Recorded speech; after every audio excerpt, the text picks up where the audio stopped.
Vaxtınız xeyir, teşekkür edirəm Əvəz xanım müəllim. Keçin, əyləşin. O zalım qızı da nətəri gülə-gülə naz eləyir. Heç olmasa bir hirslənə naz eləyir ki, adam belə ürək soyuya da. Əvəz xan, xan kişi. Xoş gəlmişsiniz Əvəz xanım müəllim. Şirvan şikəstəsini siz oxumusunuz, siz damğasını vurmuşsunuz. Şakirdən sonra, Aşıq Şakirdən sonra. Bəli. Xanəndə Neymət Ərəboğlu, Kürdü Şahnazın möhrünü vuran, Xan Əmidən sonra ifa eləyən və Məmməd Arazın qardaşı qızı, yəni hörmətli şairimiz Məmməd Arazın qardaşı qızı Rəhilə Elçin, xoş gəlmişsiniz şairə. Və təbii ki, Alim Nəboğlu, daim bizə yardımcı olan, biz bilmədiyimiz faktları araşdıran və bizim studiyamıza insanlar toplayıb gətirən bizim studiyamızdadır, jurnalistdir. Və ilk olaraq mən yaxınlaşım Redmondumuza. Çox gözəldir, rəngi vaxtaşırı dəyişir, qara olur, qırmızı olur. Amma əsas odur ki, çox dadlı pişirir. Vaxta fövqəladə qənaət edir. Nə edirik bugün? Bugün biz toyuq cigəri pişirəcəyik. Toyuq cigəri, tapdın mı? Nəhayət tapdın, cigərdir o. Bəli, cigəri. İlk öncə biz 10 dəqiqə soğanı qızardacağıq. Sonra cigəri əlavə eləyəcəyik. Cigəri əlavə eləyək. Bəli, 10 dəqiqə. Ürəgi də var. Ürəgi də var. Ürəgi də əlavə eləyək. Sonra? Cəmi 20 dəqiqə vaxt aparacaq. Yerdə qalan vaxtı... Qarışdırmaq da lazım deyil. Lazım deyil. Yerdə qalan vaxtı mən siz izləyəcəm. Başın üstünü kəsmək lazım deyil. Xeyr, lazım deyil. İndi başa yağı tökək biz. Başlasın qızartmaq. Bəli. Bəli. Vaxtımıza qənaət edək. Bu fritur üçündür. Fritur üçün nədir də demək? Bunun içinə yığırıq belə qəşəng-qəşəng doğrayırıq kartofları. Sonra qoyuruq yağın içine. Qəşəngdir. Yeri kökərik.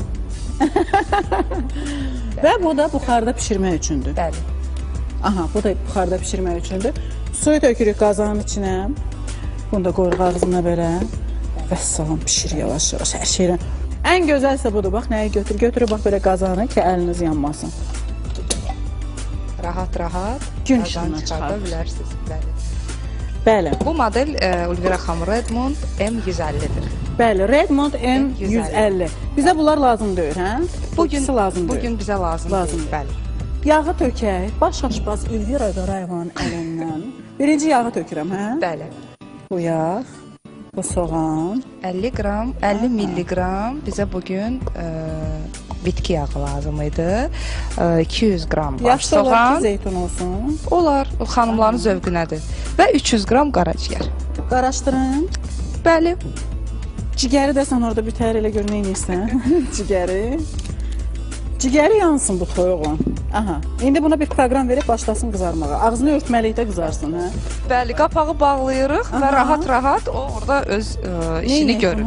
Menyu ilə biz jarka proqramını seçəcəyik. Qızartma. Bəli. 5 saat verir. 15 dəqiqə verdi. 15 dəqiqəni biz edirik. 25 dəqiqə və start. Yandırıb eləməz ki. Xeyr, Ulvira xanım. Təzə gəlindən yaxşıdır ki bu. Təzə gəlin hər şeyi yandırır. Əla. Təşəkkür edirəm. Redmond yeməyimizi pişirsin, biz isə başlayaq söhbətimizə. Söhbətimizi yavaş-yavaş pişirək. Bizim bugün studiyamıza sağ olun bir daha deyirəm gəlmişsiniz. Rəhlə xanım, xüsusən çünki Rəhlə xanım bilirəm ki, uzaqdan gəlib Naxçıvandan məhz bizim verilişimizə görə gəlmişsiniz. Təşəkkür edirəm. Uzaqdan gələn başqa kimsə var yenə? Qala kəndindən. Hardan? Qala kəndindən. Hə, oraya elə hər gün gedib gəlirik də, yaxındır, şükür Allah da. İndi məsafələr elə böyüyüb ki, qala da qulağımızın dibidir. Rəhlə xanım, çox nə qədər kitab çap eləmişsiniz, nə qədər sizin fəaliyyətiniz olub, nə qədər yaradıcılığınız olub da, izləyənləriniz olub. Nə oldu birdən-birə itdiniz, heç gündəmə gəlmirsiniz? Nə baş verib sizin həyatınızda ki, yoxsuz? Yəni bilirsiniz, yəni mən misralarla, şeirlə, sətirlə başlamaq istəyirəm. Deyirəm ki, pünhan dərdim, pünhan ağrım, için yandı bağrım, axırda da yalnız qaldım. Dərd gətirdi zara məni, talih çəkdi dara məni, qocalığımı da gəncliyimdə yaşadım. Dost da vurdu, yad da vurdu, dözüm tapıb qırılmadım, yana-yana, qana-qana, bir məqama sığınmadım. Bilirsiniz, İnsan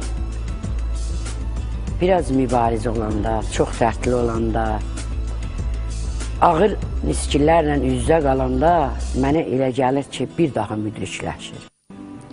Və ürək ağıllı, ağıl isə ürəkli olanda insan daha güclü olur. Nə baş verdi sizdə? Yəni, mənim taleyimdə baş verənlər, hələ ilk körpə vaxtlarımdan mən həmişə dərdlə, sarsıntı ilə üz-üzə qalmışam. Siz ananızı lap körpə ikən anamı lap körpə vaxtında itirmişəm, lap körpə vaxtında. Yəni, neçə o vaxtlar, yəni çox balacaydım. Bir neçə dəqiqə öncə dostlarıma deyirəm ki, yəni elə vaxtıdır ki, yəni 7 yaş, 6 yaş, 8 yaş bu düşünmürsən ki, ana, duymursan ana kimdir. Yəni, başqa bir mehrinlə, məhəbbətinlə bağlanırsan, amma ananın böyüklüyünü, ululuğunu, əvvəlsizliyini, yəni körpə vaxtı bilmirik ki. Yəni, mən bəzən o misralarıma baxanda ki, mən ana laylası eşitməmişəm. Rəhlə xan, demək siz ən balaca vaxtında, uşaq vaxtında siz ananızı itirdiniz və sizin üstünüzdə neçə övlad qaldı? Bəli, neçə övlad. Qardaşlarınız? Böyük bacımla bərabər mən o qardaşları böyüdəsi oldum, bacıları böyüdəsi oldum. Neçə uşaqdınız? Biz 3 bacı, 5 qardaş olmuşuq. Maşallah. Bəli. Atanız sağdır onda? Atam sağdır. Atam, yəni... Amma təsərrüfatdır, uşaq böyütməkdir. Atam müəllim olub, atam halal zəhmətlə yaşayan bir insan olub. Atamı itirəndə mən yazmışdım ki, vaxtında qədrini bilə bilmədim. Gərək dolanardım başına sənin. Sənli bir ömrü yaşatmaq üçün gərək calanardım yaşına sənin. Yəni, atam bizə hamanı olub, həm ata olub. O körpə vaxtlarımızda, yəni, mən atamın ana məhəbbətini dummuşam. O qayğı axarlı... Atanız sonradan evlənmədi? Evləndi. O qayğı axarlı elə çaydı ki, ikiyə bölünüb bir ürəyi də Rəhlə xanım, tapmışam. evləndi, nə baş verdi? Yəni, ögey ana ilə yaşamınız necə keçdi? Yox, yaşamımız çox yaxşı keçdi. Yəni, bizim... Yəni, ögeylik, doğmalıq... Yox, ögeylik, doğmalıq bizim ailədə heç vaxt bilinməyib. Lakin sonralar bizim həyatımızda baş verən, taleyimizdə baş verən faciələr, ağrılar, acılar bizim bütün dünyamızı, yəni körpəlikdən alt üst olmuş dünyamız bir daha alt üst oldu. Yəni siz 3 qardaşınız idi? Bəli, mən 3 qardaşımı itirdim. Hətta 2 qardaşımı elə bir gündə itirdim. 25 günün içində, yəni bir gündə itirdim. Sonra bir qardaşımı itirdim. Yəni elə bildim ki, düzdür o, mən yazıram, elə ağırlaşıb, elə sərtləşib, daha mən çiynimdə saxlayanmıram. İndi dərdin özü mən ağlayır, amma mən dərdimi ağlayanmıram. Amma mən gözüm tapıb, yəni o dərdə qalib gəlmək istədim. Yəni ağrı acıları ovutmaq istədim ki, yəni qalanların xətrinə. Yəni o bir bacı qardaşım. Nədə tapdınız o gücü? O gücü tapmaq istədim. Yəni mənim atam yaxşı ata oldu, əmilərim, dayılarım. Yəni biz qayğısız böyüməyə çalışdıq, böyüdük də. Amma o qardaşlarımın ikisi mənim bütün dünyamı alt-üst elədi. Siz ailə qurmuşsunuz Rəhlə? Bəli, ailə qurmuşam. Bəli, ailəm var, balalarım var, nəvələrim var. Artıq evliydiniz o vaxt, hə? Evliydim, bəli, evliydim. Mənim gözəl... Bəs övladlarınız sizi ovutmurdu? Yox, ovudurdu. Yəni mən... Əsasən, bəlkə də məhv olardım, ölərdim. Amma özüm anasız olmuşam. O varlığın həsrətini o qədər çəkmişəm. O qədər sarsıntı, sıxıntı keçirmişəm. Yaşamağa belə özümdə güc toplayırdım. O sarsıntılar vurdu bədənimdə, bütün maddələr mübadiləsi pozuldu. Mən 2 kastillə yerirdim. Yəni, mən çox pis, acına azaqlı vəziyyətdəydim. Bu günə şükür. Bu günə şükür. Yenə də məsələn, 2 çanağı protez deyirlər. Protezdir. Yəni, mən belə yaşayıram. Ona görə oturmağında da problem var. Rəhlə, nə qədər ağrı çəkdiniz siz? Mən 20 il ən ağır dərdlə döyüşdüm. Ən ağır dərdlə. İndi şükür bu günə. Ən ağır anlar o idi ki, bax, bütün bu kitablar, Beçil Məmməd Araz, Hüseyin Cavid, Heydərnamə, Milli Qəhrəman Mübariz İbrahimov, bütün bu kitabları Rəhlə xanım qəpik-qəpik o ağrılarla, o əlillik təqaüdünlə aldığı pulla və övladlarının köməyi ilə çap elətdirib yaşamaq üçün. Yaşamaq üçün. Rəhlə xanımın anları olub. 4 olub, Kitablar məsələn, oldu, 10 il bala. bu adam qapalı evin içində alıb, göz yaşını istəmir ki, onun övladları görsün. Bilirsiniz Ülbirə xanım. Rəhlə xanımı üzr görəndə mən istəyirəm. həmişə körəlirəm. Bəli. Bilirsiniz, çünki Rəhlə xanımın o anlarını mən görmüşəm. Yəni, heç bir insan 20 il o dərdin, acının yarı parçalayıb və bu gün həyata qayıtmağı o mümkün olan şey deyil. Çox çətindir. Təbii 10 il 3 qardaşı itirəsən bir ildə və 25 günün içində 2 meyit bir evdən çıxar və ona dözmək o böyük dərddir. Bilirsiniz, Hər kəsi dərdə dayanıqlı eləyən, yəni ona sinə gərməyə vadar eləyən bir yeri var da. Bəli, bəli. Kiminin övladıdır, kiminin yaracılığıdır. Bilirsiniz, Ülbirə xanım, mən üzr istəyirəm. Mənim həmişə qəmim sevincimdən çox olub. Göz yaşım sevincimdən çox olub. Və mən bu mübariz əsərini deyirəm ki, o saat məni o qardaşlarımdan, əzizlərimdən çox şəhid dərdi, torpaq dərdi yəni. Buyur, Bax, buyur. sizin Məmməd Arazın qardaşı qızı olmağınız, sizin hardasa yaracılıqda sizə qapılar açdı? Yox, mənə həmişə əmim yazma deyirdi. Yazanların dərdi özündən böyük olur. Amma heç vaxt mən əmiyə deməmişəm. Yəni bunu demək də mənə elə gəlir ki, ya bugün mən niyə belə yubanmışam? Mən həyatda, talihimdə hər şeydə yubanmışam, gedişmişəm. Bugün adi bir şeir yazan adamlar, maşallah, nə xariqələr yaradır. 5 cilit, Ülbirə xanım, üzr istəyirəm. 5 belə kitabçilik Azərbaycan ədəbiyyatında məncə belə 7-800 səhifə qadın şairə yoxdur. Məni kimi, yəni dərd. Biraz sağlamı yaza bilər. Sağlama nə var ki, hər şey eləyə bilər. Axı mən dərd içində qovuruluram. Axı mən ağrı içində yanıram. Heç kim mənə kömək eləmir. Əvəzxan mənim, mən bilirəm ki, sizin həyatınızda elə bir insan olub ki, əslində siz onu deməyə də utanmısınız ki, belə bir insanla siz qohumsuz. Əslində qohumları biz seçmirik, ananı, atanı seçmirik, bacını, qardaşı da seçmirik təbii. Kim idi sizin qohumunuz ki, siz yəni, boynunuzu almağa utanırdınız? Yox, utanmamışam, amma nəsə şöhrət saymamışam da, həyatda olan şeydir də. Qardaşım olub, çox hörmətli oğlan olub. Yəni, kriminal aləmdə Vorzakon deyirlər, Lotu deyirlər. Kim idi, adı nədir? Həmidxan olub, Həmidxan Xankişiyev, Mərdan oğlu. İlk dəfə evdə verilişində açılır, 50 ildən sonra. Əvəzxan mənim, necə bir insanıdır ki o, yəni necə oldu ki bir ailədən siz oldunuz xanəndə, o oldu Lotu? Yox, bilirsiniz, mənim atam da çox ağır təbiətli bir adam olub, həddindən artıq. O vaxtı Sovet dövründən o Sovet hökuməti 40 il iş kəsib. 10 il Sibirdə yatıb, Maqadamda. Kimə? Atama. Atası da böyle. Atam da biraz ağır təbiətli adam olub. İndi olub da hadisələrə qədər o da tanınmış bir adam olub, hörmətli bir adam olub. Bütün Azərbaycandan ki, Rusiyada da onu tanıyıblar. İndi nəysə talihin işidir də. Gəldi, bu biraz atama çəkdi. O yolu tutdu. Nəysə, Allah ölənlərinizə rəhmət eləsin. Neçə il bundan əvvəl rəhmətə gedib? Bəli, Neçə il bundan əvvəl rəhmətə gedib qardaşınız? 7 il. 7.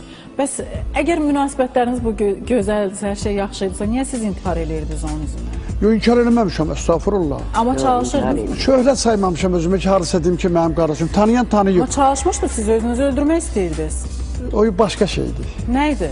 Yox, başqa bir hadisə idi, nəysə. Elə Ya bununla mən bağlı deyim idi. də, yəni- De, ay əlim, de. Bilirsiniz- Sən deməsən bu danışmırlar ha. Əvəzxan mənim həqiqətən mənim sevdiyim xanəndə, müğənnidir, həm də gözəl aşıqdır. Qazı yandırır ki, özünü öldürsün. Artıq tükənir, səbir kasası tükənir. Bir dəfə olub o. Bir dəfə olub. Hər şey öyrənilib. Və bir də Əvəzxan müəllimin 3 qızı, üçü də KGB gözəl simvolu olmaz, müğənnidir. bunlar Mənim üçün maşallah. maraqlıdır. Ancaq ən çox toylara Gülnar aparır. Soruşdum ki, niyə Gülnar aparırsan? Deyir, çünki Gülnar məndən qız müğənnisi kimi pulu az istəyir. O birisi qızlarım çox pul istəyir. Bəli. Bəli, bax bu da elədir. ilk dəfə açılır. Yəni qızlarınız sizlə toya gedəndə pulu sizlə bölürlər. Yox, deyil, qız müğənnisi ki, mənim öz qiymətim var. Papa, bunu mənə verməlisən. Gülara qızım var. Məndən çox toy gedir O maşallah. bahalıdır. Hə. Toy görsə istəyəndə deyirəm ki, Gülü bir toy danışmışam, deyir ki, mənim pulumu danışmışsan Addelli. Addelli mənə çox qiymətli. Amma Gülnar yola gedəndir. Amma Gülnar nə verir, gətir- götürür. Amma Ona görə bir şey Gülnar sorusunda aparır. dəqiqləşdirim. Siz o qazı açanda özünüzü öldürməyə kim sizi xilas elədi? Qardaşım vardı, Elxan adlı qardaşım. Gəlib bizi təsadüfən görüb evdən o birisi otaqdan, yəni balkondan iyi gəlir, açıb qapını, qazı bağlamışdı. Artıq zəhərlənmişdiniz yoxsa? Bir balaca Başqa şəhərləmə səfərdə idim, yol üstə idim o tərəfə Sonra sarı. nə düşündünüz? İndi sevinirsiniz ki, özünüzü öldürmədiniz. Əlbəttə, indi bilirsiniz, ani bir şey olur da. Nəsə dəyişdi həyatınızda o hadisədən sonra? Əlbəttə, çox dəyişikliklər oldu. Nə? Hər şey. Şükür Həyata Allaha. baxışınız. Ondan sonra Allah Teala qapı açdı, parladım, tanınmış bir müğənni oldum. O müəyyən borc vardı, onu elə heç bir ay çəkmədi, o borcu da verdim. Qurtarıcı getdi. Yəni Allah özü kömək oldu da. Zəiflik əlamətidir. Mən heç kimin məsləhəti görmürəm. O nəinki qadın elə şey eləməməlidir. Həyata Yəni qəsd dözsün, eləmək. keçsin də onu. Bəli. Dözsün ki, Rəhlə xanımın əslində özünü öldürmək üçün nə qədər səbəbi vardı? Heç tərpənə bilmirdi. Mən yazmasam ölərəm. Yazmasam ölərəm. Rəhlə Mən xanımın sevgiylə, yazmaqdır, məhəbbətlə. Ulya. O mənim bir sevgi şeirim var. Saxla tarasında, saxla bu eşqi. Gözləri qarasında sıxma bu eşqi. Ömürlük əmanət saxla bu eşqi. Özgələr qədrimi nə bilər gülüm. Rəhlə xanım kimə yazmısınız? Kimə həsr eləmisiniz? Sevdiyim bir insana. Həyat yoldaşına, Həyat dəhşət yoldaşına. qısqancdır Rəhlə xanıma. Dəhşət. Yəni Qısqancsınız. ola bilər ki, dəhşət. bilirsiniz, Allah. bilirsiniz. Rəhlə xanım üzr istəyirəm. Rəhlə xanımı Bakıya çağıranda, Rəhlə xanım gəldi. 5 gün oldu, 6-cı gün Rəhlə xanım. Nə olub bu Rəhlə? Getmək istəyirəm. Çünki kişinin vaxtında dövründə çoxlu katibələri olub. Mini yuvqada belə açıq. Artıq Rəhlə xanımda yaşlaşdıqca, yaş üstə gəldikcə daha çox bunda bu hadisələr baş verir. Və qızında. Qızı həyat yoldaşını bilsən necə qısqanır. Mənim o kürəkənə yazığım gəlir. Can, mənə Havaya, gəl ki, suya. bu qısqanclığınız xəstə olduğunuz dövrdə daha da güclənib, yox? Daha da. Bəzən elə Çünki- olur ki, dərd adamı elə sarsıdır, hər şey yaddan çıxır. Yəni elə Bəzən mənim hərəkətsiz insanlara qaldığınız güvəncim itir. Bəzən insanlardan ən Yoldaşınıza yaxın, güvəndiniz? ən yaxın yox, heç kimə güvənmirdim. Bir Allaha güvənirdim. Amma kürəkənləri əsl oğul oldu. Onu Hə. mən dana bilmərəm. Hə. Aydın və o birisi. Hə, Aydın çox Rasim, sağ olsun. Rasim, Bu hə. gün Bakıya gələndə Yəni- o Aydının evində qalır. Gör neçə ildir, 20 ildir bu Aydının evində. Hələ Aydın müəllim bir dəfə demədi ki, ay Səmə, nə oldu elə sənin nəslin kökün hər dəfə gəlirlər, bizdə qalırlar. Nə qızı, nə kürəkəni. Onlar hamısı mənim Aydına hesabıma təşəkkür edirəm. Qız Vallahi evdə elə qayda qanun kürəkənlər yaradıb, var ki- qısqanıb, göz qıpıq eləyib də kürəkəni. Rəhlə xanım kimi qaynanası olan adam Amma necə deyə bilər mən gəlməyib? bilirsiniz, Ülviyə Ancaq xanım, Rəhlə xanımın müsbət cəhəti odur ki, heç zaman qızlarının kürəkənin ayağına, kürəkəni qızların ayağına Rəhlə verməyib. xanım çox hökmranlı qadın oxşuyur. Yox, həyatda yox. İradəli. Həyatda yox. Həyatda kəpənək qədər zərifdir bu insan. Elmira Əliyeva kimi kövrək, zərif. bilirsiniz, Elə Ülviyə hökmlü xanım, görünür. Heç Elmir kimə, Əliyeva dedi ki, ürəyim ağrıyır. heç kimə güvənmirəm. Özünə bir İnanmıram. də Allaha. Allaha güvənirəm. Allah böyükdür. Deyir zaman bütün yaraları sağaldır. Amma bu düz deyil. Zaman çox yaraları sağalda bilmir. Öz təmkinin, öz vüqarın, həmişə öz vüqarımı, öz mənliyimi, öz qürurumu qorumağa çalışmışam və indi də qoruyuram. Yoldaşınız sizin sevgi haqqında yazdığınız şeirləri dəyərləndirir. Yox, Əzbərə dəyərləndirir, bilir. bilirsiniz, belədir, şair taleyi belə ki, dəvəçi ilə dost olanın darvazası gen gərək. O yalan deyirlər, yalan deyirlər Müğənnilərə ki. də aiddir ya. Bəli, bəli, o deyirlər ha, şair ailələri filanları. Nə deyirlərsə, üzr istəyirəm, yəni böyüklərdən filandan yalan deyirlər. Heç birinin ailəsi, yoldaş onu duymur. O belə deyir, ay məni belə sevirdi, belə eləyirdi. Yox, şairlə ailə qurmaq, şairin ailə həyatı tamam başqa bir dünyadır. Tamam bir dünyadır. Onu heç kim Yəni siz elə- özünüzü tək hiss edirsiniz. Mən özümü indi qurban olum balalarıma, bütün doğmalarıma, hər birinizə, bəli, mən özümü yalqız tək hiss eləyirəm. Mən o qədər ərköyəm, o qədər küsəyənəm. Məndən inan, bəlkə də bezir. Şairsiniz də. Məsələn, bir dənə zəng elədi, bu tak çəkilişdəsən də, zənginə cavab verməyəndə o dəqiqə deyir, belə Bəli. bir reaksiya verir ki, elə bir, ay Allah, O ən zaman yaxın bir şeir adam yazıram. dünyadan köçüb. Yaradıcı insandır. Yaradıcı o insan. saat. Biz birazdan danışacağıq Nemət müəllimdən. Nemət müəllim nəyə görə gündəmdən itdi, nəyə görə o oxumadı, bir ara fasilə verdi öz fəaliyyətinə, siz biləcəksiniz. Çox böyük bir əməliyyatlardan çıxdı. Oturduğu yerdə bir qəza yaşadı və başına gələnləri siz reklamlardan sonra öyrənəcəksiniz. 5 dəqiqədən sonra bərabərik. Nemət müəllim, Bəli. Çox yaxşı xanəndəsiz, ifanızı eşitmişik. Nə oldu ki, birdən-birə yox oldunuz? Heç adınız çəkilmir heç yerdə. 3-4 il əvvəl, yəni 3-4 ilə yaxındır, biraz xəstələndim. Sonra hardasa indi 1 il yarımdır, 1 il 6 aydır əməliyyat olmuşam. Kiyev şəhərində. Necə oldu bu? Qəza necə oldu ki, siz əməliyyata getdiniz? Qəza demək olmaz. Yəni mən Şamaxıda evdə oturmuşduq. Yəni biz yerdən oturub çörək yeyəndə yerdən otururuq çox vaxt. Özüm də məclisə gedəsiydim. Ağ paltardaydım, ağ kostyumdaydım. Yerdən əyildim çörək yeyəndə bir reyka varmış. Yerdə oturursunuz? Bəli, Yemək yerdə bəli, bəli. Yəni stol da var, amma çox vaxt yerdə otururuq belə. Elə indi də? Bəli, bəli. Mənim də bax belə idi. O reyka mən əyləndə düz düşdü buradan. Mən yəni bir anlıq gözüm də görmədi.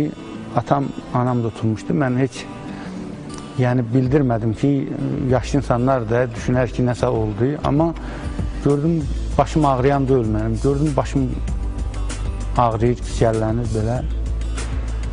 Şamaxıya həkimə getdim, dedi nəsə dəyib başı. Yenə mən fikir vermədim ki, boş şey olar.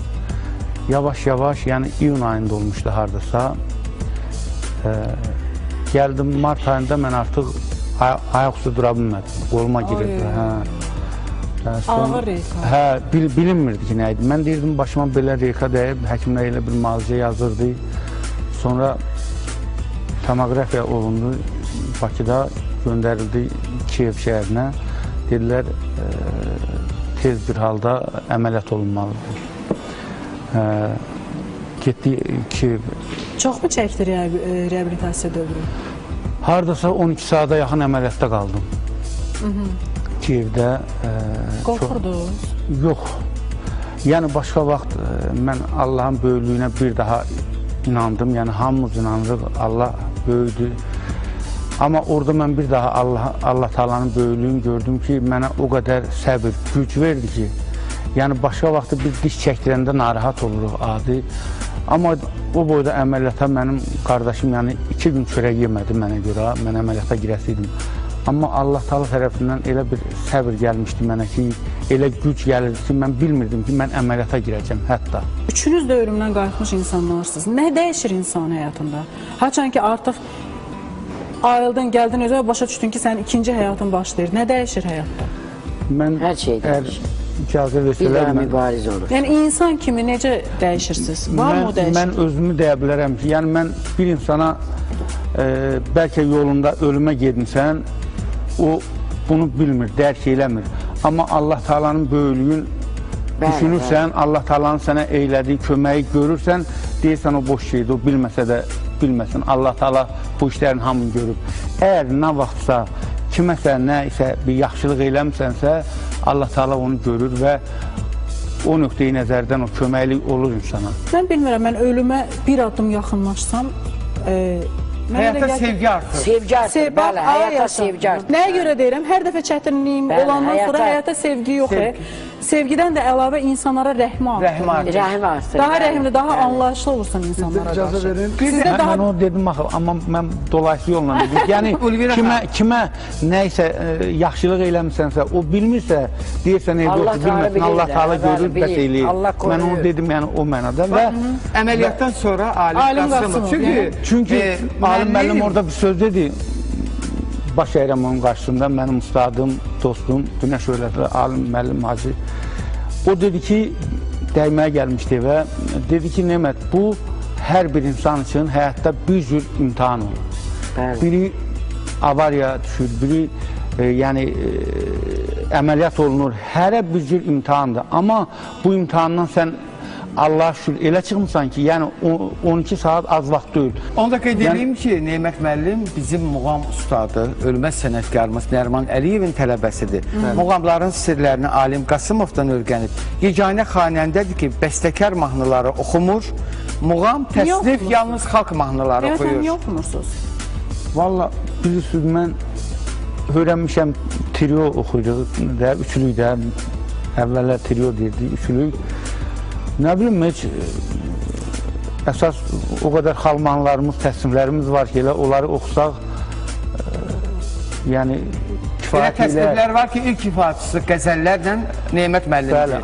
Və yeganə müğənnidir ki, Sovet dövründə, hələ bu yaxınlara qədər televiziyada ildə 4 dəfə muğam saatında konserti gedən muğam axşamında həmin insan odur. Bəs niyə indi yoxsuz heç? Yəni hətta məni çox hörmətli Ramiz müəllim, Ramiz Milişi çağırtdırdı. Vüqar Əhməd mənə dedi, o qədər zənglər vurublar ki, mən də deyirəm, bəs yeganə xanəndədir ki, bir muğamı ildə 4 dəfə vermişik də. Nemət müəllim, niyə indi yoxsuz gündən? İndi valla 3-4 ildir əməliyyat belə. İndi də siz çağırdınız. Əməliyyatdan əvvəl də mənim yadımda deyir ki, siz elə daim efirdə olasınız. Mən bilirəm ki, müğənnilərin dərdi nədir? Bilirəm ki, müğənnilərə ümumiyyətlə necə deyim ki, heç kim inciməsin. Mən onu deyim də, ay bacı, açıq. Elə telekanallar var ki, televiziya verişlərinə müğənniləri istər unudulansın, istər yaddan çıxsın, müəyyən məbləğdə qiymət oxuyur. Bu qədəri verirsən, çıxardıran, vermirsən, çıxartmırsan. Ayatan rəhmətdən. Açıq, onun üçün acıyam da mən bu hər şey yüzü. Bu hardan alsın, bu hardan alsın, bu hardan alsın. Siz aynəsə niyə çıxardırsınız? Çünki xalqın televiziyasıdır. Yox, yəni burada bizim umacağımız bir şey yoxdur. Hər kəs bilir ki, aynəs necə işləyir. Amma digər kanallarda sizin göstərilməməyiniz... Radiolarda lentləri yoxdur, ay bacı. Radiolarda lentləri yoxdur. Büyün mən almışam, elə radiolar var. Sizin radioda lentiniz var. ASTV başqa.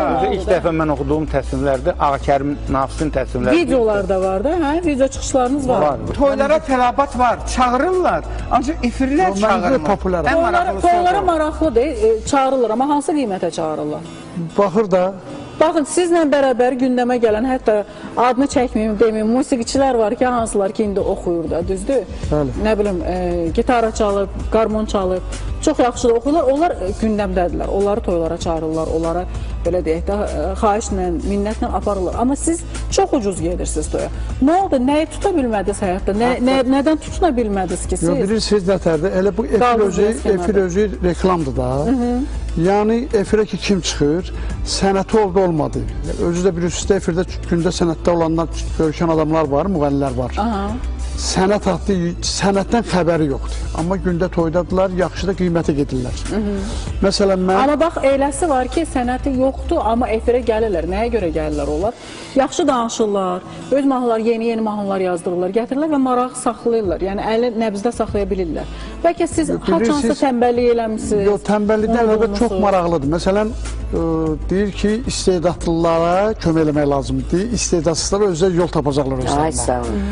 Sənətdən məndən qat-qat aşağı sənətkarlar. Gündə efirdədir, zəng edirsən ki, bəs mən nə vaxt imkan olar? Çağıracı yox. Çağıracı yox, ortada bir şey yoxdur. Bu ayın 22-si müəllimin ad günü oldu. Adını çəkdirəm, radioların birinə zəng olundu ki, bir dənə lentini, televiziyanın, bir dənə lentini vermədilər bu insanın. Az günümdə zəng ediblər ki, televiziyada, hansı ki, həmin o televiziya, bütün günü zəng elər o televiziyaya, müəyyən müğənni istəyən müğənninin onun zapsını verirlər, səs yazmasını verirlər, şəklini verirlər. Mənim ad günümüdür bu yaxında, sentyabrın 22-sində. Zəng ediblər ki, biz Əvəzxan ad günüdür, onun bir mahnılarına deyib, bizdə mahnısı yoxdur. Bəlkə yoxmuş? Yoxdur, bəs nətər olur? Mənim hayat İngiltərədəyəm, Amerikadəyəm, Fransadəyəm, mənə tapmaq çətindir. Nətər o rağalimi tapır, mənim telefonum zəng gedir, belə şeydir. Onlar maraqlanmırlar. Həmin o televiziyanda verişlər olur tez-tez. Çağırmırlar. Ülbir ağam, mən aynəsə ona görə minnətdaram ki, belə bir şərait yaratdı ki, bizim sənətdə xidmətdə olub unudulanlar və unudulmaq təhlükəsini yaşayanlar üçün bir yaşıl işıq açdı. Hətta bəzən mahnıların keyfiyyəti efir cəhətdən uyğun gəlməsə də, görün nə böyük kanaldır ki, onu verir. Elmira Əliyeva bizə təşəkkür edirəm rəhbərliyə. Elmira xanım bizə gələndə, onun ümumiyyətlə lenti, belə deyək də, heç efirə gediləsi deyirdi. Heç bir başqa bir material Kamilla Bağırobanın. Heç nə tapa bilmədik əlimizdə, onu verdi və mən Elmira xanımı göstərdi. Hələ də o Elmira xanım Yox, mənim bir Kamilla Bağırova. ağrısı var. radioda bir Gülbirə xanım, üzr istəyirəm, insan Necə bağırdı Neymət müəllim? Ay Neymət müəllim, deyin, can. Yuqarı Danışırlar, qoymurlar, deyin. Yəni məndə bir xüsusiyyət var. Əvəslan müəllim də bilir, alim müəllim də. Yəni mən heç vaxt götürüb bu diskimi yəni mən özüm yekə aparan adam deyiləm, məni tanıyanlar bilir.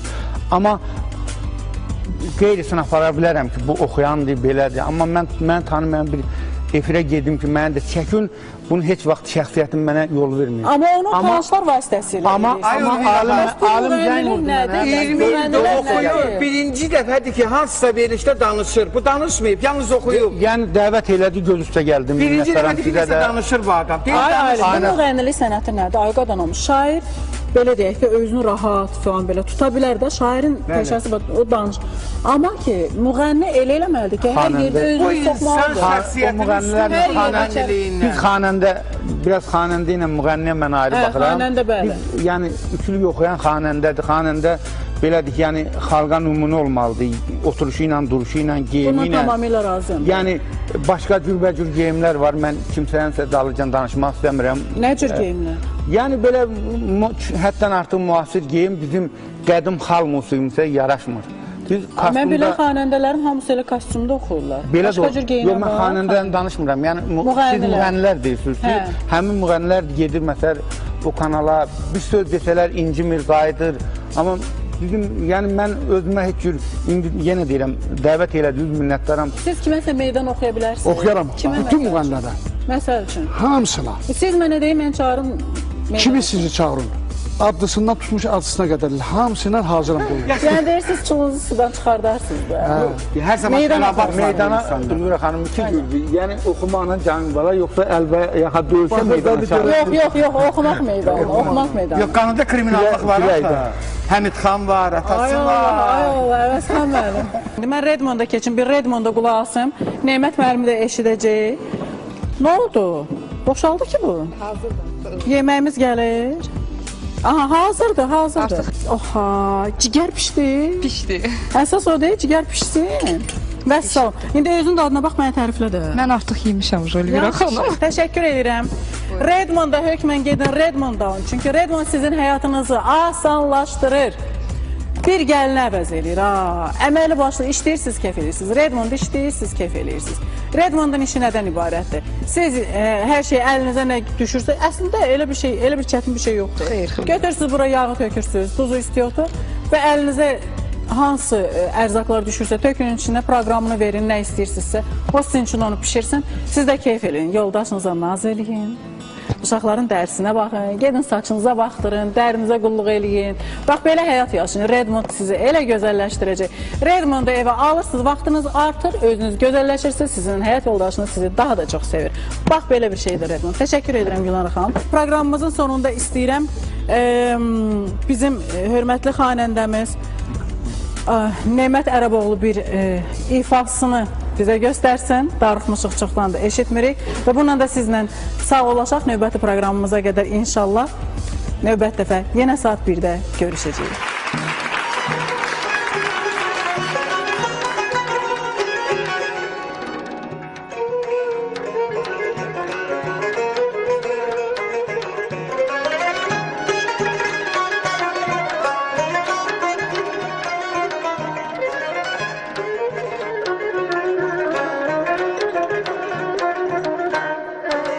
Gələk məhri məhəbbətin üzü məndən niyə döndü?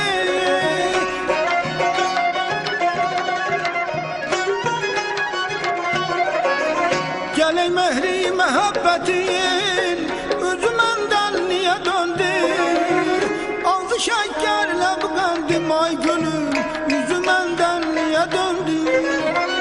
Ağzı şəkərlə bu qəndin ay gülüm üzü məndən niyə döndü? Niyə döndü, niyə döndü, yüzü məndən niyə döndü?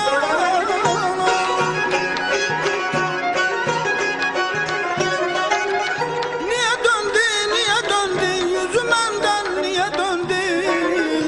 Ağzı şəkərlə bu qəndin ay gülüm, yüzü məndən niyə döndü?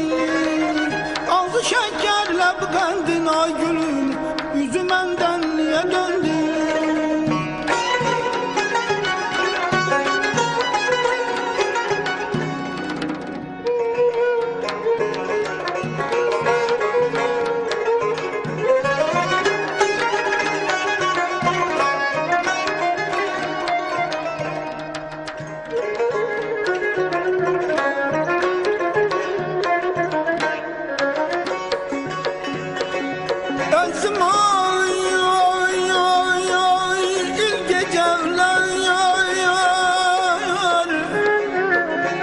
Derdim yay bir geceler yar. Ben burada yağlaram zalim, ben burada yağlaram zalim. Sen orada gül geceler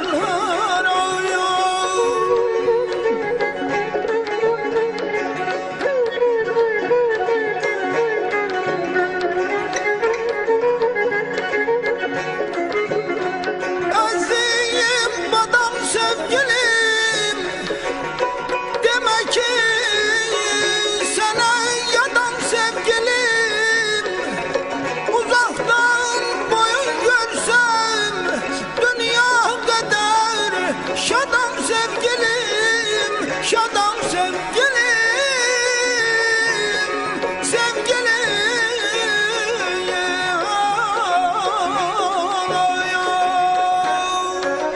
Minatını gedey bana, at zülfünü sola salaya.